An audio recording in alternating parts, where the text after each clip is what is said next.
Okay, step one, wear gloves. You don't want to stink like a human. Then, I've had the best luck with the Lasso brand traps, the biggest size. Our Gopher holes are very large. And I've had the best luck in these holes that are already open like this. Sometimes they have a little bit of a dirt plug in there. You can carefully dig that out, and anything that falls down the hole, clean out. Because you don't want the tunnel blocked. Then you set the trap, and you want to use the biggest trap that'll fit down the hole. In this case, you see it barely fits in there. And you want it basically touching the sides when it's in there so that the Gopher can walk past it without feeling the jaws of the trap rubbing on it when it goes by. And you want to set it to where it's touching the sides as much as possible. If anything, this hole is a little big for this trap, but hopefully it'll work.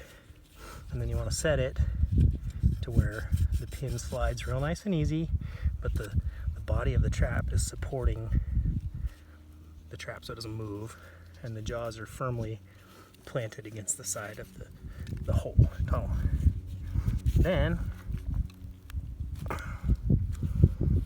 want to slide the pin back to where it's just barely not triggered, to where anything that bumps this here, the trigger, the little ring, sets it off.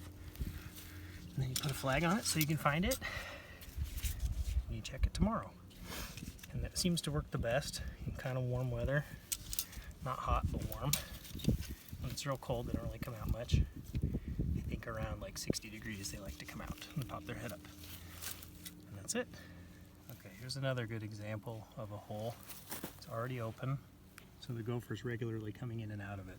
They push a little plug in the top when they're not using it, or not when they want to hide in there, but when they're coming out regularly it stays open. So what I'm going to do is carefully open the hole up a little bit so that I don't knock a bunch of junk down the hole. This again is another one with kind of big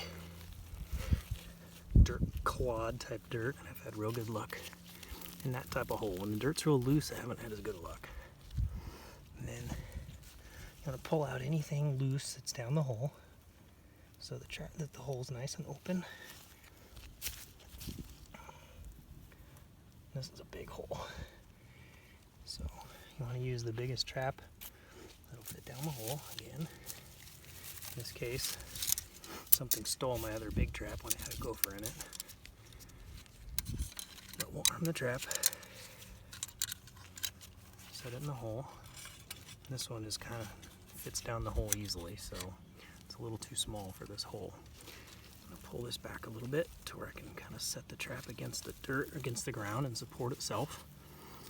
And then you want to kind of, the plate of the trap stuck in the ground and the jaws against the edge of the tunnel. And then you want to set the pin back as far as you can so it sets nice and easy. Make sure it operates smoothly. Make sure there's nothing in the way of the trigger pin. And then you set it to where it's almost snapping, but not quite. And that's it.